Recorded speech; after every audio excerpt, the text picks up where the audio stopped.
जब broader context develop करते हो ना, विशाल दृष्टिकोण, साइंटिफिक दृष्टिकोण, तो मन घटनाओं में, व्यक्तियों में, वस्तु में उलझता नहीं, उससे परे चला जाता है। तब आत्म तत्व परमात्मा की अनुभूति पल पल होती है। जिम्मेदारी निभाते निभाते भी अंदर वही शांति या पवित्रता में आप रमते रहते हो। आपके लिए जीवन बोझ नहीं, मौत सा प्रतीत हो जाता है।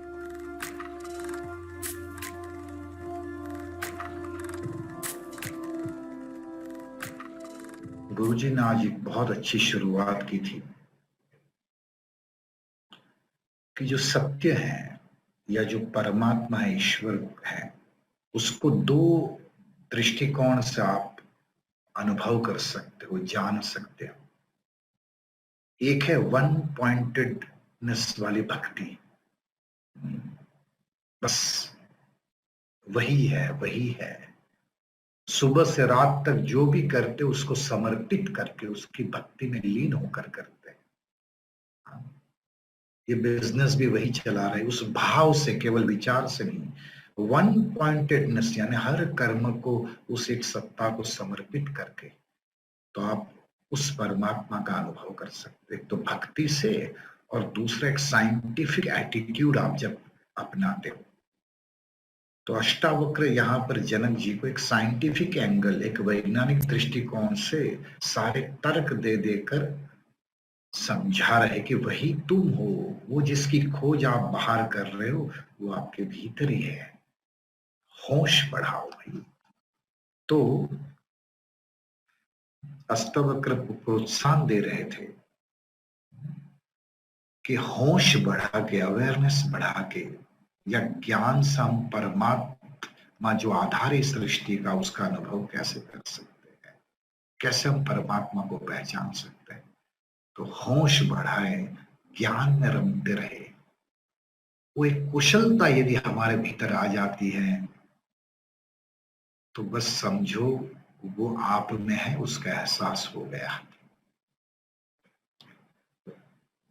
तो कई बार ये सब इतनी गहरी बातें सुनते हैं अलंकारिक भाषा में या संस्कृत के श्लोकास में, तो हमें लगता है यार ये नॉलेज सुनने में अच्छा लगता है, लेकिन क्या लेहमैन ने जो दुनिया में जिम्मेवारी लेकर अपना संसार चला रहे उस व्यक्ति के लिए ज्ञान है क्या, या केवल संत या जो लोग सन्यासी है उन्हीं के लिए है?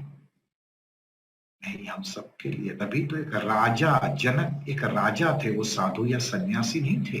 वो तो एक बहुत बड़ी जिम्मेदारी, जैसे अपने एक बिजनेस की जिम्मेवारी लेते, फैमिली की जिम्मेदारी लेते, वो जनक जी पूरे राज्य की जिम्मेवारी लिए हुए थे। तो अष्टावक्र उनको ये ज्ञान दे रहे थे, यानी जो भी सांसारिक लोग हैं सबके लिए आत्मज्ञान है, ये कह रहे थे। तो जनक जी को रियलाइज हुआ कि मैं वही हूं, मैं बेकार में संसार में फंसा रहा, मूढ़ता में समय बिताया और मैं समझ नहीं पाया। इस देह को, इस दुनिया को ही मैं सत्य मान बैठा और लोगों में, परिस्थितियों में फंसकर जो मेरे भीतर आत्म तत्व या ईश्वरीय तत्व है उसको मैं जान नहीं पाया। तो जैसे अष्टावक्र जी को सुना, अहो निरंजनो शांतो, मैं वही हूं, मैं शांत हूं, मैं बोध स्वरूप हूं, मैं उसी को अभी अनुभव कर रहा हूं, उस दिव्य शक्ति जिसको मैं ईश्वर कह रहा था उसको मैं अनुभव कर रहा हूं, उसको मैं देख रहा हूं। आश्चर्यचकित हो गए। तो जनक जी एक सीमित दृष्टिकोण से एक विशाल दृष्टिकोण की ओर चले तो परमात्मा की अनुभूति हो गई। ये सब मेरा है या कुछ भी मेरा नहीं है, सब मेरा है यानी भाई देखो, तभी तो प्रवृत्ति में होने की बात करते हैं। यदि हवा में जहर फैल जाए तो आप जीवित रहोगे क्या? नहीं रहो। हवा शुद्ध है तभी हम जीवित हैं। तो हवा को शुद्ध रखने की जिम्मेदारी, पर्यावरण की जिम्मेदारी उठानी पड़ेगी, तभी हमारा अस्तित्व संभव है।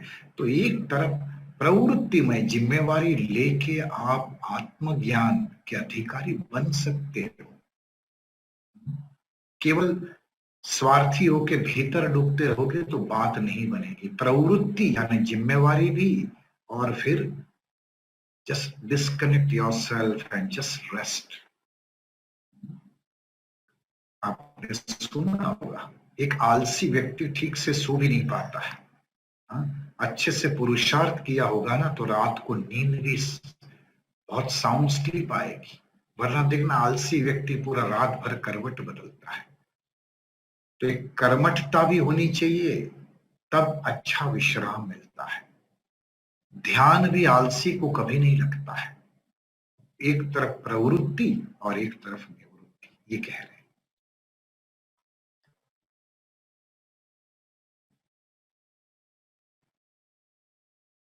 गुरुजी एक फनी एग्जाम्पल दे रहे थे।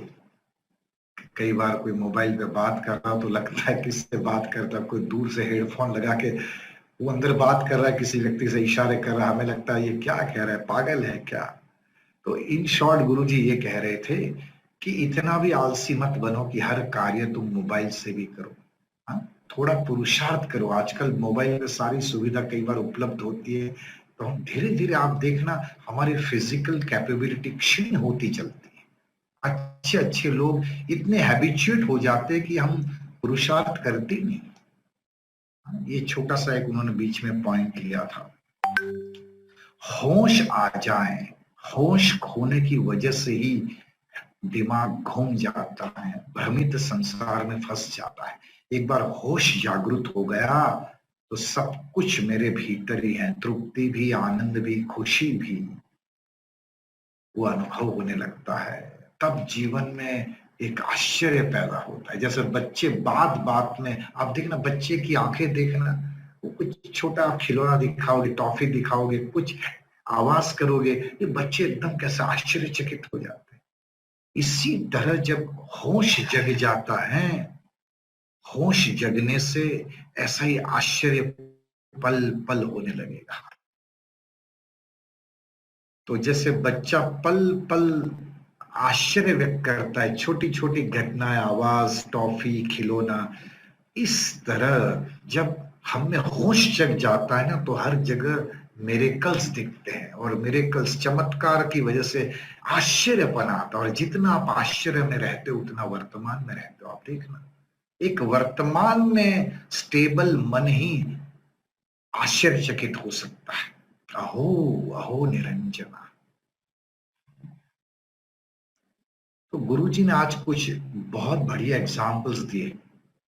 हम ऑब्जेक्ट को, वस्तुओं को सत्य मान लेंगे ना तो ईश्वरीय अनुभूति को या उसकी अनुभूति नहीं कर पाएंगे, या ईश्वर या सत्य को जान नहीं पाएंगे। सत्य से हम चूक जाते हैं। आप देखो, आप जिस कमरे में बैठे हो अभी, उस कमरे में आजकल टेलीविजन पर करीबन 500 चैनल्स आते हैं, अलग अलग आते हैं, मोर देन 500 चैनल्स। आपके उसी रूम में अभी 500 चैनल्स की फ्रीक्वेंसी है। आप नहीं है ऐसा नहीं कह सकते। उस फ्रीक्वेंसी को पिक्चराइजेशन फॉर्म में देखना हो तो आपको टेलीविजन पे सेट टॉप बॉक्स लगाना पड़ेगा, तब वो फ्रीक्वेंसी रूपांतरित होके वहां आज तक दिखता है, या स्पोर्ट्स चैनल दिखती है, या नेशनल जियोग्राफी दिखती है ना। मैं कहता हूं आपके उसी टेलीविजन में 500 चैनल्स हैं। वो 500 चैनल्स की फ्रीक्वेंसी अवेलेबल है, लेकिन आप जो चैनल की फ्रीक्वेंसी सेट करोगे वही चैनल आपको दिखाई देगा। आप समझ पा रहे हो? वो एक चॉइस करते हो एक चैनल देखने का, वो 499 चैनल डिस्कार्ड होती है।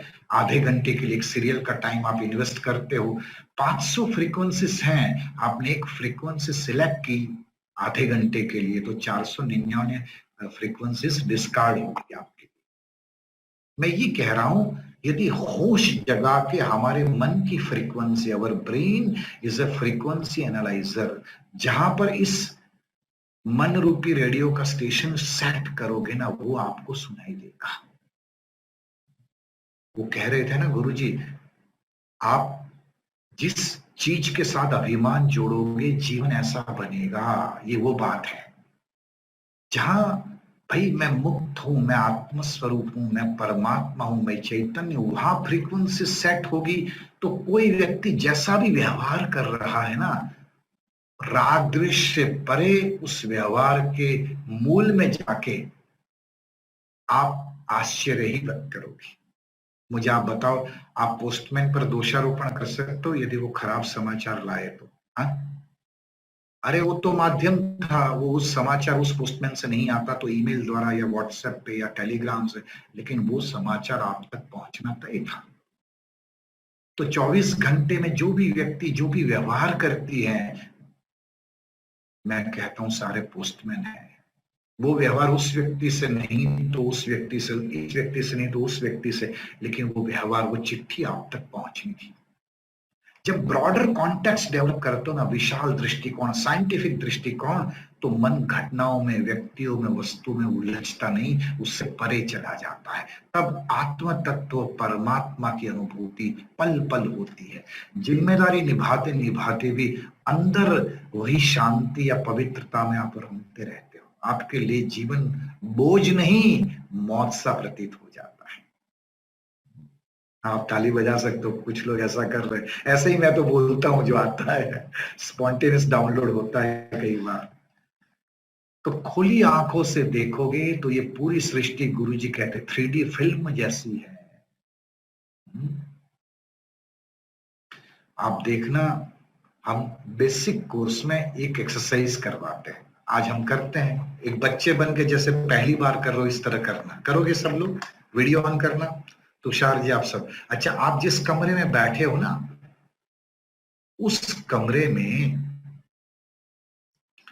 जितनी भी राउंड यानी गोल और स्फेरिकल यानी गोला गेंद होती है, उसको गोल स्फेरिकल बोलते हैं। राउंड यानी सिंपल राउंड, कोई रिंग है? तो आपके उस कमरे में जितनी राउंड या स्फेरिकल चीजें दिख रही है ना, उसको काउंट करो। मैं 15 सेकंड देता हूं, come on, count it right now, come on, quickly, जल्दी जल्दी जल्दी जल्दी।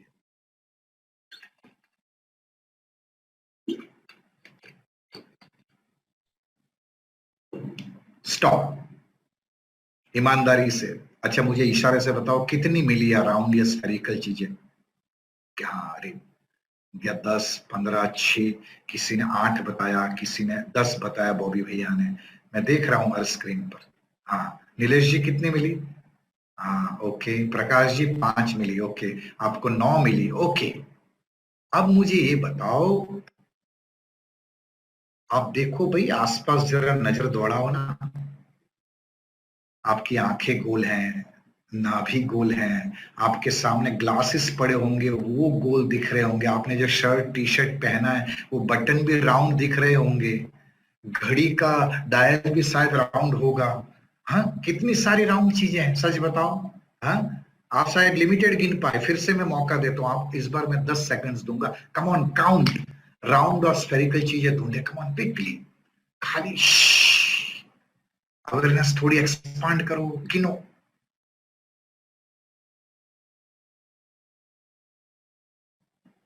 ओके, रामा नागपाल जी कितनी, अब कितनी मिली आपको? स्टॉप। हाँ, नागपाल जी कितनी मिली, इशारे से बताओ।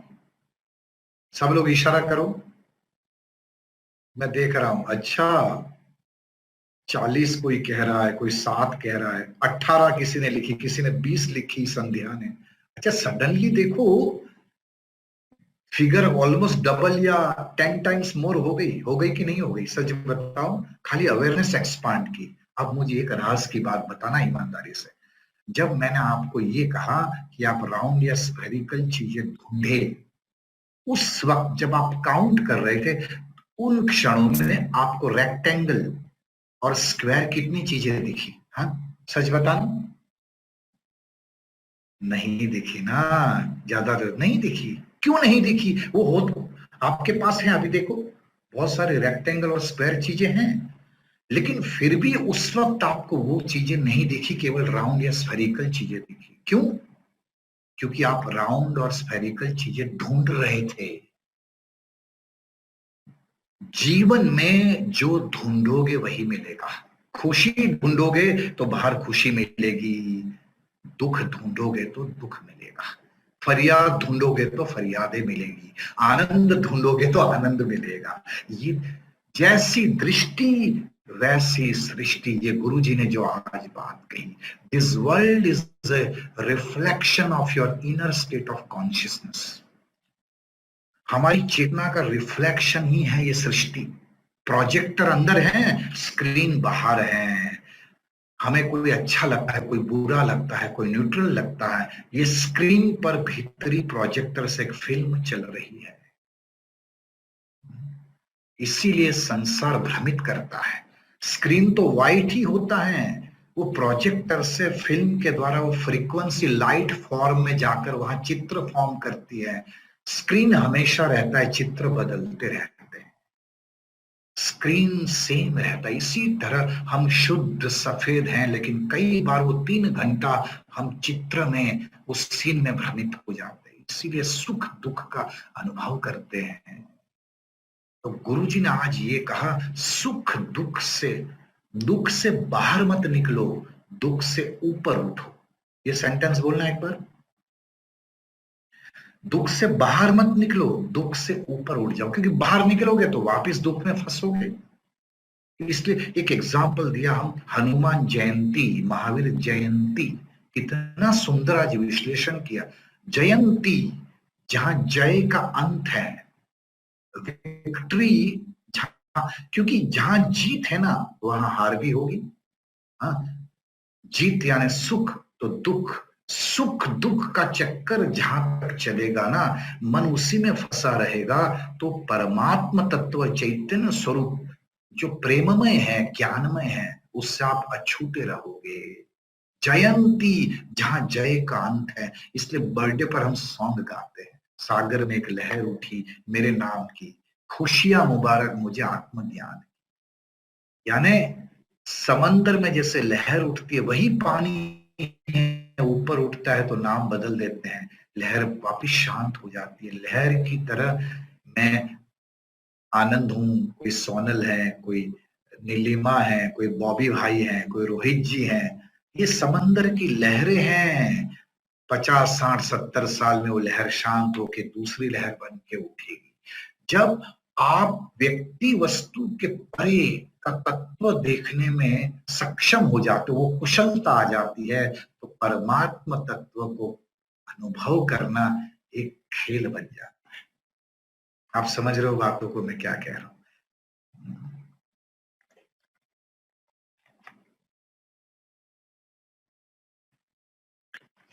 आप देखो, आपके उसी रूम में अभी ट्यूबलाइट भी होगी, होगी ना, ट्यूबलाइट जल रही होगी, बल्ब जल रहा होगा, लैपटॉप या मोबाइल चल रहा है आपके सामने, उसी घर में वॉशिंग मशीन होगा, माइक्रोवेव होगा, लैपटॉप या कंप्यूटर होगा, टोस्टर हो सकता है। एक स्तर पर देखो तो वॉशिंग मशीन का काम है कपड़े धोने का, ट्यूबलाइट का काम है प्रकाश देने का, मोबाइल का काम है अपनी वॉटएवर जो फीचर्स है उसका उपयोग कराना। आप ट्यूबलाइट को मोबाइल बोल सकते हो क्या? बोलो हाँ या ना। नहीं बोल सकते ना। अरे भैया, ये पूछने वाली बात है क्या? आप माइक्रोवेव को वॉशिंग मशीन बोल सकते हो क्या? अरे भाई भैया, माइक्रोवेव का काम है चंद सेकंड्स में खाना गर्म करना, और वॉशिंग मशीन का काम है कपड़े धोने का। एक लेवल पर ये सारे जो उपकरण हैं उसका उपयोग अलग अलग है, उसके फंक्शंस अलग अलग हैं, लेकिन जितना सूक्ष्म में जाओगे सारी चीजें इलेक्ट्रिसिटी से चलती है। इलेक्ट्रिसिटी नहीं होगी तो ये कोई भी मशीन या उपकरण चलेगा नहीं। इसी तरह जब जीवन में कुशलता आ जाए, ये 7.5 अरब से ज्यादा जितनी भी खोपड़ियां है ना, वो खोपड़ियों के भीतर सूक्ष्म में जाओगे, प्राण शक्ति आत्मा ही है जो उस जीवन को चला रही है। गुरु जी, व्यक्ति बुरा नहीं होता, स्ट्रेस के कारण वो व्यक्ति ऐसा व्यवहार करता है। जब ये समझ आती है ना, तो कोई गुनहगार के प्रति, कोई आपसे दुर्व्यवहार भी करता है ना, उसके प्रति करुणा आएगी। इसका मतलब ये नहीं इरिस्पॉन्सिबल होके उसके प्रति कोई एक्शन नहीं लेना। यानी मैं ये समझाना चाह रहा हूं, जितना आप सूक्ष्म कुशलता आती जाती है, वो एक तत्व जो सब जगह निहित है उसको देखने की कुशलता डेवलप हो जाती है। फिर छोटी छोटी, इसने ये कहा, उसने वो कहा, आज लॉस हो गया, आज प्रॉफिट हो गया, इन सब चीजों वो चलता रहेगा, लेकिन उसमें मन फंसेगा नहीं। Are you getting my point what I am saying? स्थूल में अनेक हैं, सूक्ष्म में एक है। अति सूक्ष्म में जाना हो तो कुशलता चाहिए। बाहर वैविध्यता है, थोड़ा सूक्ष्म में जाओगे तो जो सांस हवा से मैं सांस ले रहा हूं वही हवा से आप भी सांस ले रहे हो। लेकिन अति सूक्ष्म और जो आत्म तत्व की हमने बात की, आज गुरुदेव ने कहा इलेक्ट्रिसिटी से ही सारे उपकरण चलते हैं, एक ही आत्मा अलग अलग रूप में प्रकट हुए हैं। एक बहुत सुंदर बात आज जो गुरुजी ने, इतना सुन के जनक जी उछल पड़े, मैं इसी क्षण संसार और शरीर दोनों को परित्याग करता।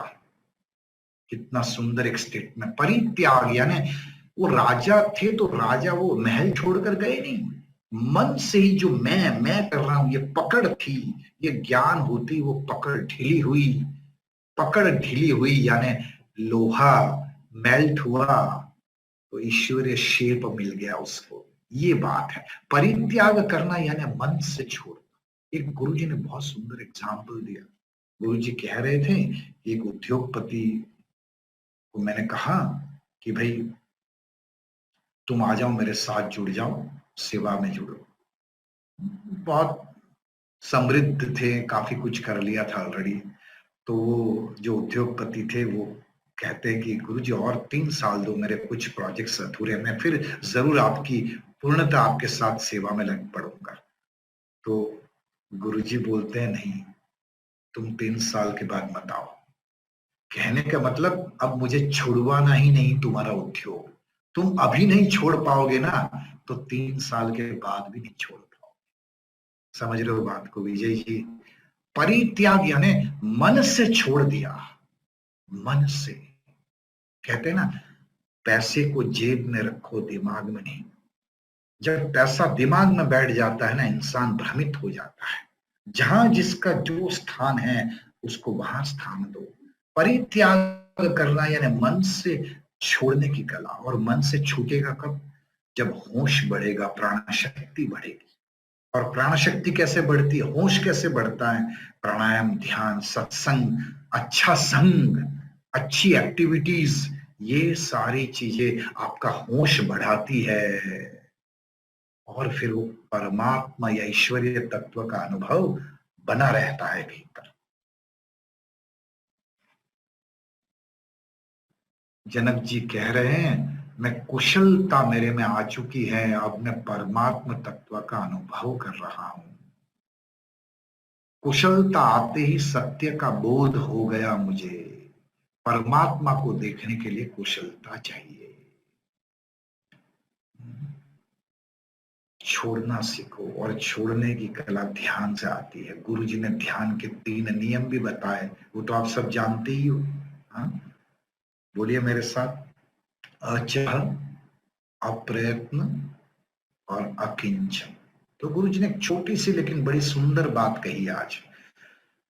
भाई चाह को परमानेंटली तो नहीं छोड़ सकते, तो उस दिन उन्होंने चाह को डायरेक्शन, दिशा देने की बात की थी कि चाह को परमात्मा की ओर लगाओ, सत्कर्मों की ओर लगाओ।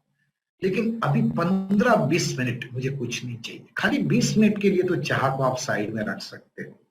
हाँ, वरना तो प्यास लगती है तो पानी चाहिए, भूख लगी है तो खाना चाहिए, थकान लगी है तो नींद चाहिए, वो तो चाह रहेगी।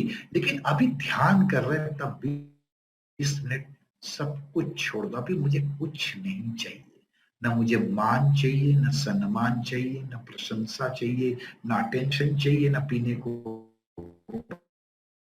पानी, कुछ नहीं चाहिए। और इसलिए तो ये पुरुषार्थ कर रहा हूं, लेकिन मुझे कुछ चाहिए ही नहीं। ऑटोमेटिक अप्रयत्न, मैं ना हिलूंगा ना डूलूंगा, मैं केवल विश्राम करूंगा। और अकिंचन, अकिंचन यानी क्या? न मैं स्त्री न पुरुष हूं, न धनी हूं न मैं गरीब हूं, न मैं स्वस्थ हूं मैं न निरोगी हूं। क्योंकि ये कोई भी आइडेंटिटी, मैं अच्छी हूं या मैं खराब हूं, मैं ऐसा हूं मैं वैसी हूं, ये आइडेंटिटी पकड़ के बैठेंगे ना तो हमारे विचार और भावनाएं भी उसी के इर्द गिर्द चलेगी और ध्यान की गहराई में आप डूब नहीं पाओगे। इसलिए कहते हैं अकिंचन, मैं कुछ नहीं हूं। ये 15-20 minutes I am not a father, not a I would say male, or not an engineer, not an art of film teacher, just I am, that's it. तब ध्यान की गहराई में डूबोगे तो परमात्मा तत्व जो हमारे भीतर है उसकी अनुभूति होने लगेगी। जब संसार दिखना बंद हो जाता है तभी परमेश्वर दिख जाता है, दिव्यता दिख जाती है। एक एग्जाम्पल बहुत सुंदर दिया होलोग्राम का। कई सारे चित्र आते हैं, लेफ्ट से देखो तो नेहरू दिखते हैं, राइट से तो गांधी जी। ऐसे कई बार हम भी बच्चों के लिए कुछ ना कुछ खरीद के लाते हैं, तो वो चित्र खाली एक भ्रम है, इट्स एन इल्यूजन। वास्तव में वो एक कलाकारीगिरी है, लेकिन चित्र में यदि फंस जाएंगे तो उसके परे जो कुशलता है, कुशलता से वो चीज बनी है, वो दिखेगी नहीं आपको। तो कहते हैं कि होलोग्राम है। यदि संसार में वस्तुओं में व्यक्तियों में फंस जाओगे तो परमात्मा तत्व से दूर रह जाओगे। फिर मोबाइल में नहीं अटकोगे। सारे मोबाइल हजारों हैं लेकिन वो टावर ही नहीं होगा तो मोबाइल कैसे चलेगा। इसका मतलब ये नहीं मोबाइल का उपयोग नहीं करना है, करना है, लेकिन एक स्मरण में रहे कि टावर से ही मोबाइल का अस्तित्व है। वो भीतर आत्मशक्ति है, वही स्रोत है जीवन का, वही परमात्मा है।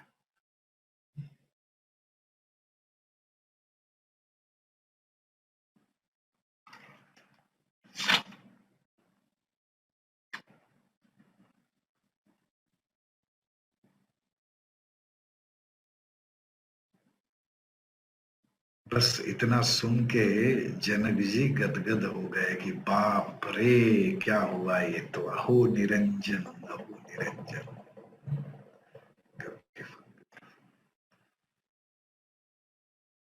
Are you enjoying? Can you explain again how people situation can't affect you? Is it you are telling to do sadhana? तृप्ति जी आप बिल्कुल। तृप्ति जी ने एक प्रश्न पूछा है, भैया क्या फिर से आप एक्सप्लेन करोगे कि परिस्थिति कैसे हमें प्रभावित नहीं करती है? इज इट या देखो इतने लोग यहाँ पर 84 लोग अभी बैठे हैं इस मीटिंग में। तृप्ति जी आप किसी को भी पूछोगे साधना करने से क्या होता है तो आत्मबल मजबूत होता है। आज भी जीवन में पॉजिटिव इवेंट्स, नेगेटिव इवेंट्स है ना, अच्छा व्यवहार या दुर्व्यवहार वो हमारे साथ होता रहता है। जीवन में सब चलता है, पहले भी चलता था लेकिन अब चलता है तो हम इतने विचलित नहीं होते।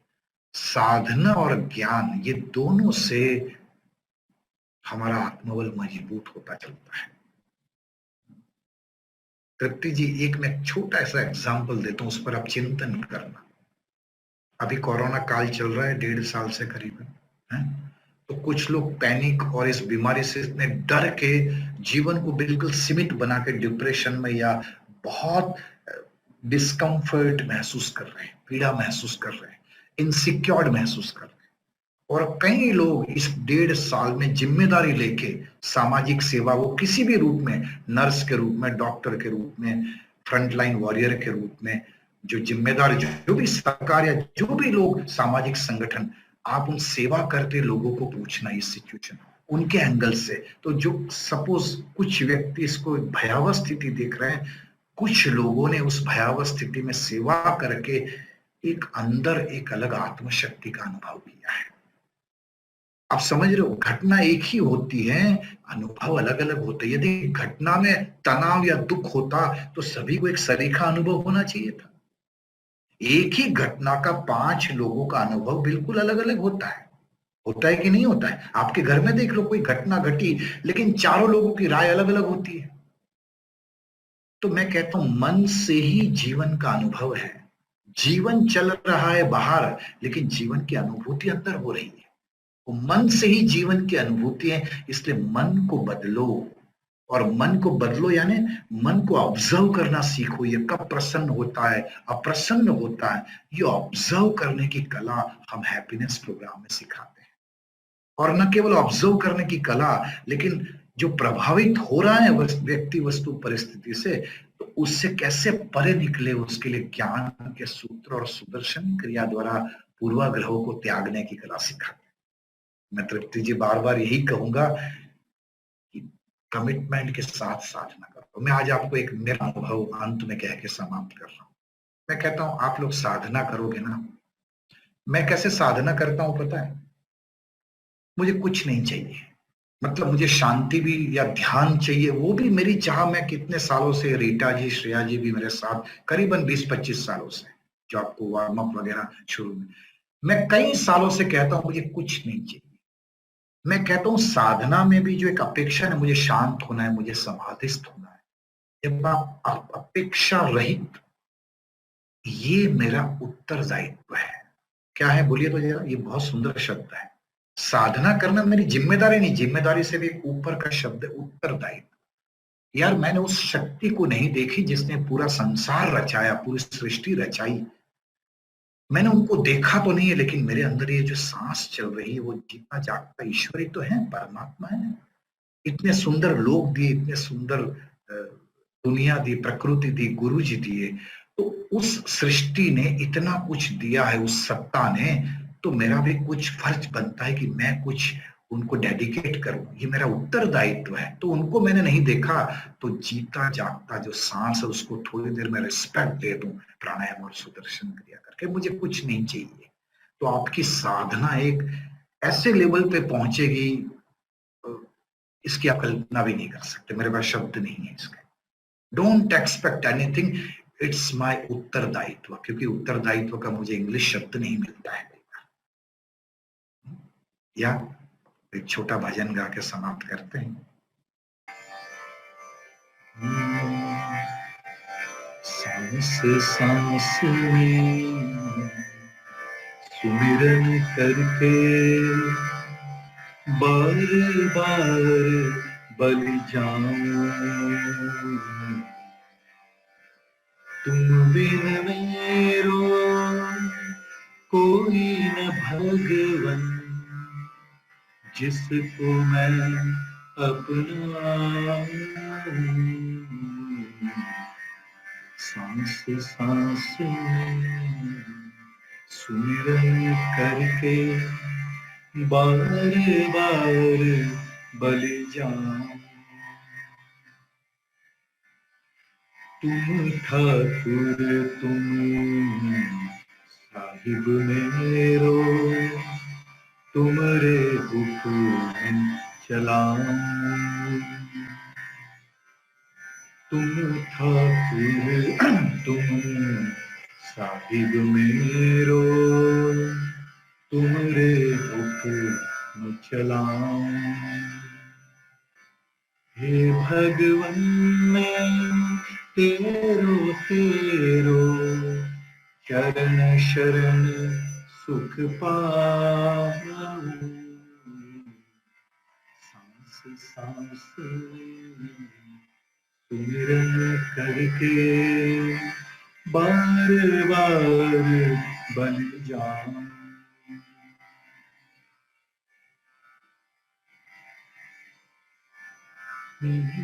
उठत बैठत तुम्हें आराधूं, आठ प्रहर गुण गाऊं। उठत बैठत तुम्हें आराधूं, आठ प्रहर गुण गाऊं। ओम ओम की मधुर ध्वनि में, ओम ओम की मधुर ध्वनि में अंदर ही खो जाऊं। सांस सांस में सुमिरन करके बार बार बल जाऊं, बार बार बलि जाऊं।